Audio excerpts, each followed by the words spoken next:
On this week's edition of the High Limit Room, we recap Texas Motor Speedway's dirt track. We look ahead to 81, Lakeside, and Tri-City, and a whole lot more. Let's get into it.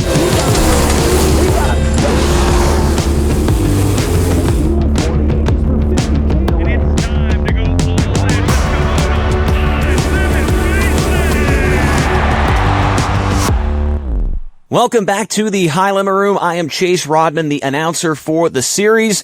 Coming off a relatively busy week for High Limit Racing. Unfortunately, we did lose one of our races this week. It was supposed to be the opener for the Roto-Rooter Midweek Series over at the Texarkana 67 Speedway. But unfortunately, due to some rainy conditions, we were not able to get that race in. Hopefully next year we do get some better luck, because that is now 2 years in a row that we rained out at Texarkana. I know a lot of the drivers were looking forward to checking that place out. So that will delay the start of the Roto-Rooter Midweek Series to this week at the 81 Speedway in Park City, Kansas on Wednesday night. We'll talk more about that here a little bit later on in the show. But we were able to get 2 races in the books. On Thursday night, we were over at the Texas Motor Speedway dirt track for night 1 of the Stockyard Stampede, and it was race number 8 of the 2025 season. After over a month of no action for High Limit, we were able to get cars back on the racetrack. 28 cars signed in for night 1, with the likes of Christopher Bell, Ricky Stenhouse Jr., Kyle Larson, and Ty Gibbs all in the field, running alongside of the NASCAR stuff over at the big racetrack. Early in the night, it was Aaron Reitzel able to get his 4th Capital Custom Trailers Quick Time Award in the first 7 races of the year. Reitzel has been nothing short of incredible when it comes to time trials this season. We already know he's got 2 wins as well, but 4 quick times in a very short amount of time to open up the season. Reitzel will be dangerous as the season continues along. In the feature, however, it was all about Brent Marks as he scored his first High Limit Racing win of the season, and it was also back-to-back wins for him at the Fort Worth, Texas track, leading all 30 laps in that main event. Brad Sweet and Sam Hafertepe Jr. rounded out the podium, and that was Hafertepe's 3rd podium of the season between World of Outlaws and High Limit. In just 8 starts between those 2 series, he has had speed all season long. Back behind them, Tanner Thorson earned his 3rd Rod End Supply Hard Charger Award in a row, going 22nd to 10th. Last time I checked, that is really hard to do, to get 3 hard chargers in a row with the National Touring Series. Also did want to give a shout out to one of our Race Redeem Foundation Rookie of the Year contenders, that being Chase Randall. He got his first, or his best finish of the High Limit Racing season with a 4th place run on Thursday in his home state over there at the Texas Motor Speedway dirt track. After taking Friday off for the truck race over at the big Texas Motor Speedway, High Limit was back in action on Saturday with a couple more cars in attendance. We had 31 cars in the field for Saturday. Marks, Sweet, and Hafertepe were locked into the heat races due to their finishes on Thursday night being on the podium.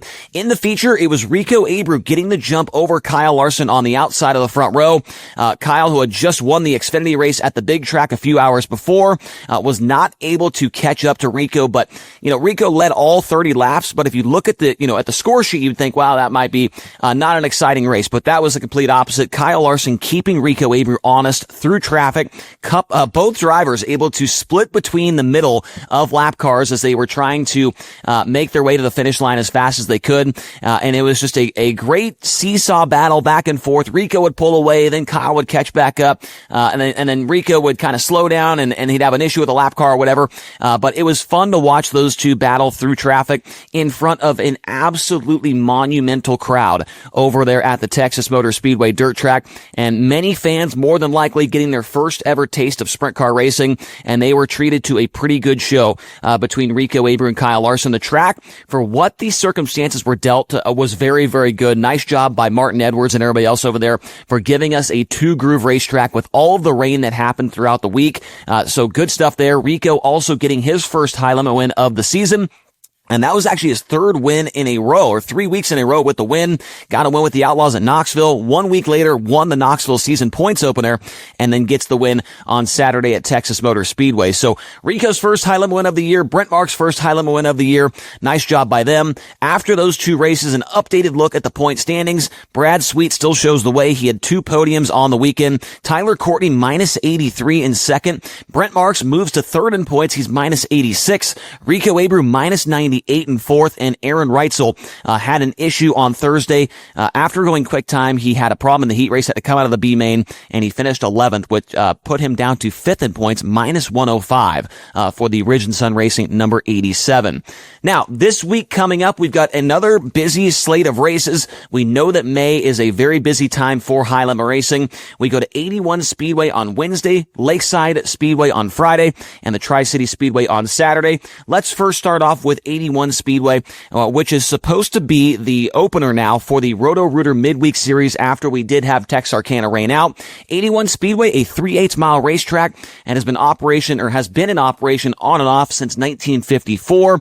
And we were supposed to go there last year. Unfortunately, did lose that one to weather. Hopefully, we have some better luck this year. The track located in Park City, Kansas.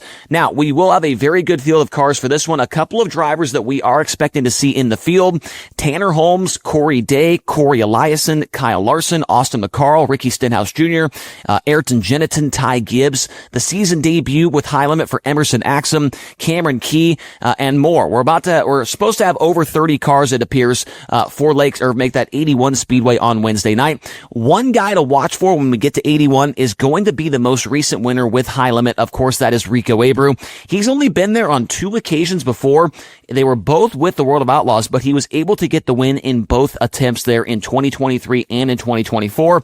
Kyle Larson, he's also went to victory lane there as well. He scored a win there with the All-Star Circuit of Champions back in 2020, but I think Rico is going to be very dangerous here on Wednesday night for the Roto-Rooter Midweek Series opener. Now, we always like to talk about the track record for a couple of the tracks we go to here on the High Limit Room.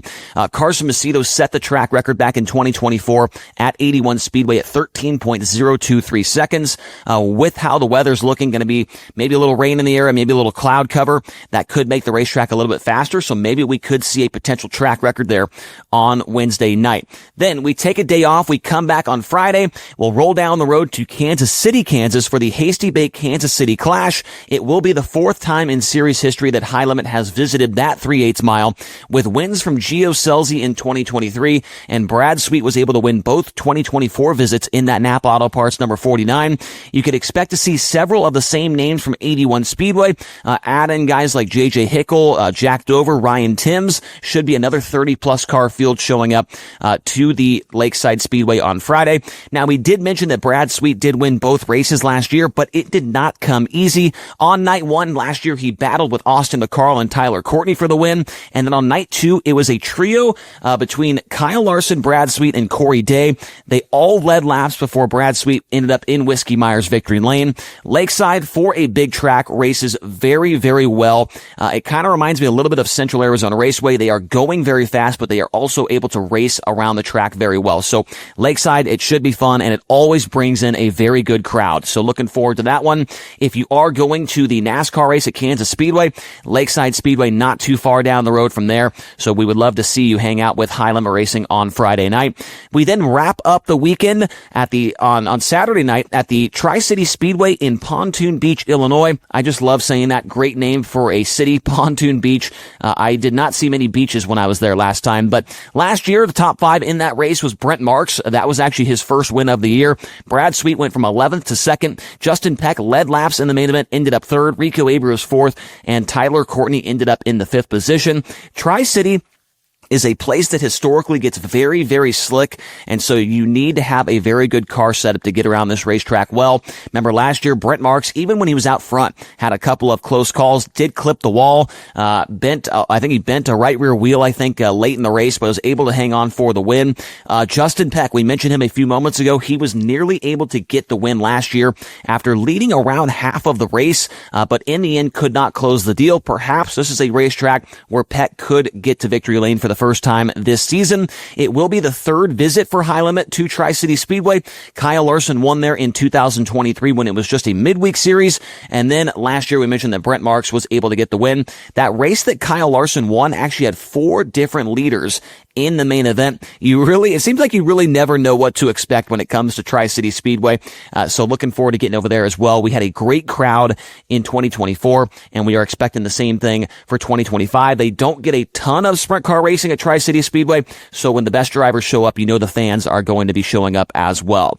So usually at this point in time, we head over to Tony Laporta, who is not going to be in the third segment of our show today because he is out in the wilderness. He is out hunting for, I don't know what he's hunting for, but he's doing it with Spencer Bayston. Welcome to the wilderness, ladies and gentlemen. You may not be able to see us or recognize us. No, we're not trees. I'm Tony Laporta, and this is Spencer Cyclone Bayston. Do you like that nickname? No, I don't exactly care for that nickname. Well, not sure where it stems from, but it stems from the fact this is our fifth take at this interview because the tornado sirens keep getting tested out here in an undisclosed location in north central Kansas, which you have a pretty deep connection to. And why don't you tell the people why we're dressed up like trees here on this beautiful spring day? We're here for our second annual spring turkey hunt, right? We came out here last year with our new True Timber gear and got my first spring turkey. Had an absolute blast doing it. TLP was kind enough to film the whole thing. This year it's his turn to get his turkey. So we're out trolling around, checking out some spots, and seeing if we can get ourselves a nice spring turkey again this year. And so far to this point in the hunting weekend, we've seen about every other animal in all of Kansas besides the spring turkey that I have drawn a tag for. You grew up kind of doing this sort of stuff. I know you really enjoy getting out to fish. The True Timber partnership last year, or the last couple of years when you were with CJB, was a really good deal. But being out here in the outdoors, I know, is something you really enjoy doing. I've always enjoyed being outdoors. Growing up on a little bit of property with a nice fishing pond, set of woods, kind of rolling hay fields that we could go cruising out through, and there was always all sorts of wildlife running out through. And then grew up pheasant hunting was our big thing that my dad and grandpa did. So never got to do any big game stuff up until these last couple of years, and I've really kind of started to enjoy the pursuit of my first turkey last year. I'm trying to get maybe a deer hunt scheduled for this coming winter. So definitely some of the pros about being up here in north central Kansas with Audrey's family. They with their family and generational land and all they have up here, it provides really, really cool opportunity to go out and just see some cool wildlife. We didn't get to see any turkeys today, up close at least, or be able to get in contact with any, but we definitely saw, I think, like you said, every other form of wildlife just through the day of moving out throughout this county. So definitely enjoy being in the outdoors and being able to just get out on a good day like this. He's not kidding. Great access thanks to your new wife, longtime girlfriend, fiance Audrey. Her family has just incredible access, and probably the best hunting guide in the country. Isaac Nathanson, her cousin, is bringing us around. It's Nate Isaacson, but we like to call him Isaac Nathanson. You bagged a 9-inch bearded tom when we were up here last spring, and that bird was beautiful. I heard he came in from almost a mile away. Yeah, it was. It came in on a rope from about a mile away. My adrenaline and excitement got my distance chart a little off, a little skewed, but I was pumped up. That's about the most one of the most exhilarating experiences I had just with it being my first, and hopefully we can get something similar for you. We're gonna have to work at it a little bit more, but it's gonna make it more rewarding in the end. We all can't be Spencer Bayston where turkeys come out of the woods 40 minutes after we set up. Hey, let's talk racing, because we're gonna have the keyboard warriors complaining that we talked about personal interests and passions and not race cars. So let's talk about race cars. We're here hunting in Kansas because we just got done in Fort Worth, Texas at the Stockyard Stampede, scheduled to race at 81 middle of this week, and then we go to Lakeside Friday before heading to Tri-Cities on Saturday. You guys pulled down a new car for night 2 of the Stockyard Stampede, and things felt pretty good for you, I understand. They did. We've been sorting it through that, so that's been our third car this year. We started the year on a car and heard it at Kern, so been on the same car the last handful of weeks, and have thrown a lot at it and just struggled a little bit, just kind of getting the balance and just working through what seems to get us balance and grip. And so we've struggled a little bit and kind of dabbled on a few different things, and thought, let's just start fresh again. Let's go back to simple, cookie cutter basics, get something fresh again. And we went out and had really good speed all night. So hopefully that's kind of a kickstart into these next, couple months. We race, I think it's like 15 or some times through the month of May. So, it's good to find a little bit of confidence there this past weekend, and a little bit of speed that hopefully we can apply here in the coming weeks. Spencer Bayston, Jason Myers Racing, number 14, the full season entry. Sometimes you see Corey Day, your pseudo teammate, jump back in the car and come racing with us, come racing with you guys. And I know we got to enjoy both of you on track this past weekend. Spencer's right. A very, very busy month of May really doesn't just continue. It gets started this week as we race through Kansas and Illinois. But right now, him and I are going back into the woods to look for a few more turkeys. Spencer, I need some of your luck, okay? Let's get it. Yeah, that's Spencer Bayston. All right, we are now joined by social media expert Brian Walker for our third segment. We mentioned that Tony Laporta is out hunting. We just saw him with Spencer Bayston a few moments ago, so hopefully they are having fun. But we are coming to you from the Comfort Inn and Suites in Corinth, Texas. I'm in room 322, Brian, room 211. We have checkout here in about 47 minutes, so Brian, we've got to get this going. But a really good weekend over at Texas. What a crowd that we saw over there, too. It was exceptional. Yeah, even Thursday night, too, I think surpassed a lot of expectations. Like I saw a comment on Thursday, man, grandstands look half empty. Well, they hold 12,000. So, I mean, half empty at that place, especially on a Thursday, is pretty good. And then Saturday, I mean, it was pretty much full. So it was really cool to see a lot of first timers, obviously being there with NASCAR weekend. And, but everyone was really receptive. And, I think a lot of first timers especially left really impressed with sprint car racing and Kubota High Limit especially. Yeah, that's what I was going to say. I feel like if you were there for your first ever sprint car race, you definitely got a pretty good taste of it over there at the Texas Motor Speedway dirt track. Now, in this segment, we do like to talk about some of maybe the best wagers that happened over the weekend and maybe look forward to a couple in the upcoming races. So if you would like to get involved in wagering on High Limit Racing, go to nxtbets.com/playhlr. While you are there, it'll show you which sports books are available in your region, which I am being told that we are now in more and more states. The DFS, the Daily Fantasy Sports, is available a lot more, but as the season goes on, you'll be able to bet on the outright winners, and so that has been being more, getting a little bit farther out there to some different states as well. So, Brian, the Rodman Risk actually able to hit on Thursday. Brent Marks, it was, I feel like, a little bit, I wouldn't say too far out there because he won last year, but he hadn't won this year. So, Rodman's Risk hit for what, 3,100, I believe, on Thursday? Yeah, he opened at 31.15. So I mean, that's a $10 bet. You win $320. That's really great value. So yeah, it was pretty good to open up, the Rodman's Risk, social media presence, I guess, with a win. You did lose your DFS picks and you made an enemy in Rico Abreu. So that wasn't good. But, and let's see who else was up there. Reitzel was one surprising one that I mean, he just kind of had bad luck, especially the first night, I guess, in the heat race. He was really high odds.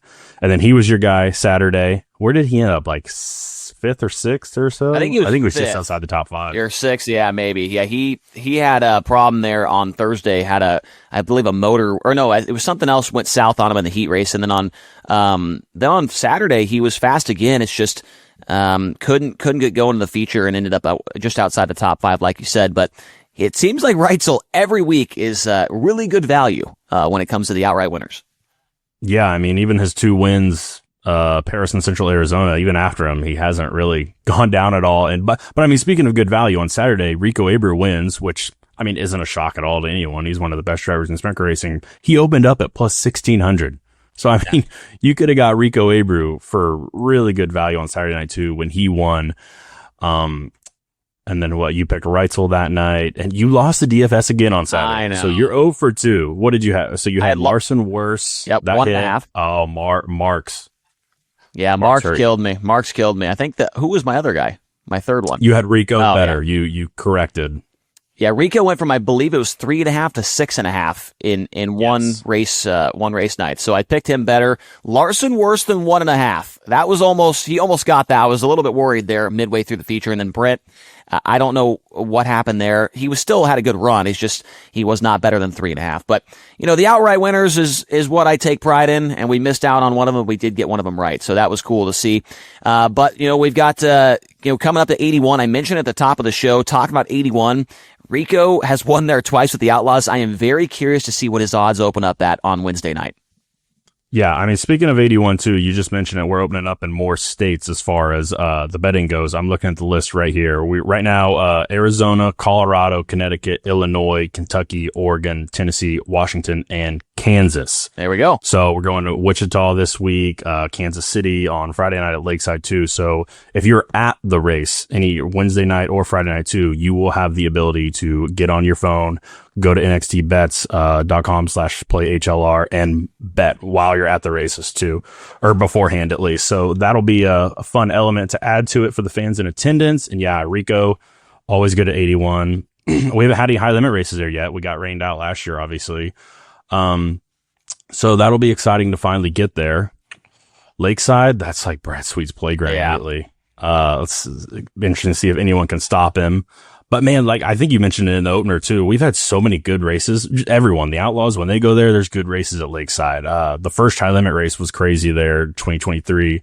And then last year, that one race had like 3 or 4 different leaders. So it should be a good week in Kansas, and it'll be fun. We'll be able to bet on it for the fans. Absolutely. Other things we want to talk about in this segment, we don't just talk about betting. We talk about what's going on in sprint car racing. We talk about what's going on the track with high limit as well. Sam Hafertepe Jr., he and Kyle Larson are the only non-full-time high limit or World of Outlaws drivers to get podiums with both series this year. Hafertepe was solid all weekend long with us, a 3rd place on Thursday, and then 4th on Saturday. Obviously, he's from Texas. He's ran the dirt track a lot there. He got a win earlier this year with the POWRi Series. But what can you say about Sam Hafertepe? Got another podium with the Outlaws at Kennedale. He's been extremely good this year. Yeah, it's kind of funny that so it's Larson Hafertepe are the only ones to podium both series. It's a NASCAR Cup guy and an ASCS guy. Yeah. He's chasing the full-time ASCS deal as well. And so I think they go back racing this week in Kentucky. So he'll be back in the 360s. But I mean, yeah, Sam's a guy, especially on the bigger tracks and the 410 has always been someone you need to worry about. Someone that's going to contend. So I wasn't really surprised, I think, to most of us, but it was pretty refreshing to see him run that well. Even come Saturday, did he run 4th on Saturday again? Yeah, he was 4th Saturday. And then in the heat race, I mean, he was like within. I thought he was going to get the pole. Yeah, he was within 4 car lengths of Kyle in the heat race, like just maintaining the same pace as him. I mean, he was solid. Yeah, I mean, the 15H is up there as one of the best 410 programs in the country that isn't like a full-time operation, obviously, because he's run 360s most of the year. I mean, he's one of the best for just dipping in and out. Yep. Yeah, he doesn't run a ton of 410 stuff anymore. As you mentioned, he's kind of an ASCS guy. We did want to talk about the points as well. Brad Sweet, I think his lead's over 80 points now. He's just been on the podium. It seems like every single night, has not missed the top 5. But Rico Abreu is starting to get going here. Solid run on Thursday, gets the win on Saturday, and then we've got, come up to some tracks where he's been pretty good at. I believe he's won at Tri-City with Moa before, and we just mentioned 81 as well. So Rico, it just seems like, every year it takes him maybe 10 or so races to get going. But then by the time he gets going, he's just kind of too far behind. But he's still got, plenty of time to try and make up some ground. Yeah, I think there's a lot of time left for him. I feel like forever Brad was top 5 in him to death with the Outlaws. And like this year, he's just podiuming them to death. He's got 7 podiums in 8 races. That's just consistency that is so hard to overcome. I mean, even in like Rico's case, like he hasn't been per se bad at all. He had one, you could say, rough night, and it was completely innocent. He got caught up in that big crash at Kern on lap 1 and just had to limp it home. So, I mean, if it's not for that, he's definitely second in points, probably like 50 points back. But I mean, it's May. We have a long season left. I did pick Rico to win the title. I am still feeling all right about it. Like last year, he didn't get his first high limit win until we went to New York. And now, I mean, we're going into Kansas this week, and he's got 3 straight weekends of wins. So he's definitely picked it up sooner than he has in the past. No doubt about that. Also, we did want to talk about Corey Day a little bit. He did not run with us on Thursday, but he did on Saturday and had one of the most impressive heat race performances we've seen this year. He went 6-2 in the heat race, and then he finished in the 5th position on the feature on Saturday night. We know that he's going to be with us for the next, 5 or 6 races coming up here? Yeah, he's picked us up Saturday at Texas. He's following us up to 81 Wednesday, Lakeside Friday, Tri-City Saturday. He'll also be with us at Kokomo. That's a Driven to Save Lives Monday Mayhem race. Again, Wednesday at Fremont. He will dip out when we go to New York, and then he'll be back with us at Grandview. So we'll have 2 Jason Myers Racing entries with us. Obviously, Spencer Bayston's in the primary car, the Sander Engineering 14, but Corey, Wayne Pretty, and all those guys will have the 14 BC with us for the next, week and a half or so. So he's kind of back on tour. Yeah, and I don't know if you saw his heat race interview with Tony, but he was like, it seemed like he was so thrilled to be back in the sprint car because that was his first race since Tulare. It had been a long time since he'd been back in the sprint car. So, Corey looked super happy to be back behind the wheel of, his favorite race car, that being, of course, a 410 wing sprint car. So, other things that happened outside of High Limit Racing here, recently, and, we're not going to sit here and say we are experts in this category of wings when it comes to sprint car racing, but the whole drama between Jacob Allen and Danny Dietrich on Twitter, on Facebook, it maybe have even spilled over to Instagram. I have no idea, but Dietrich not too pleased with what had happened over at BAPS, I believe it was, and Port Royal when Ashton Torgerson was driving the car. There was a picture of the wing, and it looked like it was almost a dished wing because it apparently was missing some parts. That's basically what kind of Dietrich was talking about. But what I loved the most about the whole thing was the Jacob Allen picture with his new baby with Danny Dietrich's face photoshopped onto it. And then somebody also put in there the old Fruit Loops thing with Gio Celsi. Like Jacob Allen just has all these things just out of nowhere that come, and he's just funny on social media. And then Dietrich kind of was coming back. It was just cinema to watch on that day of social media. Those are 2 of the best guys we could have ever had go against each other. Yeah. As far as just messing around on social media, it was pretty funny to read and keep up with, and I'm confident that both will continue to keep up their antics all year long. Yeah, they're amazing follows, especially Danny. Danny's very active. Oh, yeah. I like it. He really is very active, and he does not care what he says on socials. Now, we need more of that. We do, especially from drivers. We certainly do. I did want to kind of talk a little bit as well. I mean, the 1A deal has been the top storyline here recently in sprint car racing, and we're not afraid to talk about the World of Outlaws here on the High Limit Room. Ashton Torgerson, you and I were watching the race in the hotel room on our off night. He was leading the dash at Eldora at Let's Race 2 and lost an engine or something. They had to make repairs. But, I mean, what is going on there? There's no way it was the wing that night because, you're running with the Outlaws. You can't be doing anything like that. But, I mean, these guys seem legit. Yeah, I mean, especially going to Eldora, I don't think it was that crazy to see the 1A compete as well as they did. They'll be with, Lincoln and Williams Grove this week, right? I'm assuming that's Ashton's first time at both those tracks, right? Yeah, he was supposed to run the Grove his first race, but it rained out. So, yeah, he'll be the first time there. It'll be interesting to see how he does there. I mean, I think one thing you got to think about, too, is Jacob's, and Bobby, too, years of experience, especially at places like Lincoln. We saw him win there with the Outlaws. Should have won a race at Williams Grove, ran out of fuel that one time. So I'm excited to see how they continue to do, especially as they go to new tracks for Ashton and, Jacob just really hones in on just being a crew chief. It's all he's got to worry about now. And the other big thing from Eldora is Zach Hampton. That's what I was about to say. Yeah, Zach Hampton. I was texting my girlfriend and I said, hey, if Zach Hampton wins this race, I mean, we are buying 5 t-shirts each, every size, because the Bill Rose 6 in Victory Lane with Zach Hampton at Eldora, that is Alex Neaton at PR at World of Outlaws. That's all he would have had to type for the story headline. I think that would have passed. Yeah. I was, it's like a culture shock watching Donnie Schatz in the TSR 15. I mean, trying to chase down Hampton in the Bill Road 6. He ended up passing him, obviously, but there for the first 25 laps, it was a pretty cool story to watch unfold with Hampton running as well as he did. Yeah, Hampton won the heat race, drove by Sheldon, and then in the dash went 8-3, which is tough to do no matter what track you're at. 8-3 in the dash for Hampton. So cool stuff there from the Outlaws. A couple of storylines going on there. So Brian, we got a tea time here. 10:50. So. Or make that 12:50, excuse me. So we got to go hit the links here in just a few moments. But it was great to catch up with you here on the High Limit Room. Unfortunately, Tony's just too cool for us. He's hunting. I don't know what he's hunting for. Did he tell you? I don't know. Last year, I don't even know. Yeah, I don't know. It's not deer. It's not bucks or anything. It's something else. Huh. So I don't know. It's Nathan Isaacson and Spencer Bayston. I'm sure will. I want to say it was turkey. Turkey. I think last year I think it was last year it was turkey. Well, it's not even close to Thanksgiving. I don't know if that matters or not. Does that matter? People still hunt for turkeys even though it's not Thanksgiving? Yeah, there's seasons for it. So okay. Just, all depends on where you live, I believe.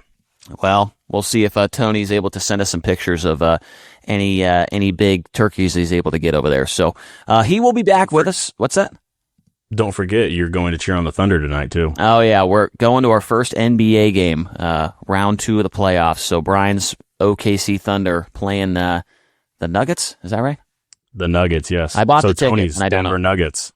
Oh, yeah. My OKC Thunder against Tony's Denver Nuggets. Yep, there we go. So that's going to be a huge rivalry. So, all right, I think that's all we've got here from this week's edition of the High Limit Room. Brian, it was great catching up with you, and then next week we'll have Tony back on as well for this third segment. So, thank you guys so much for watching. We will either see you at 81 Lakeside or Tri-City, or we hope to see you watching on FloRacing as well. We'll see you next week here on the High Limit Room.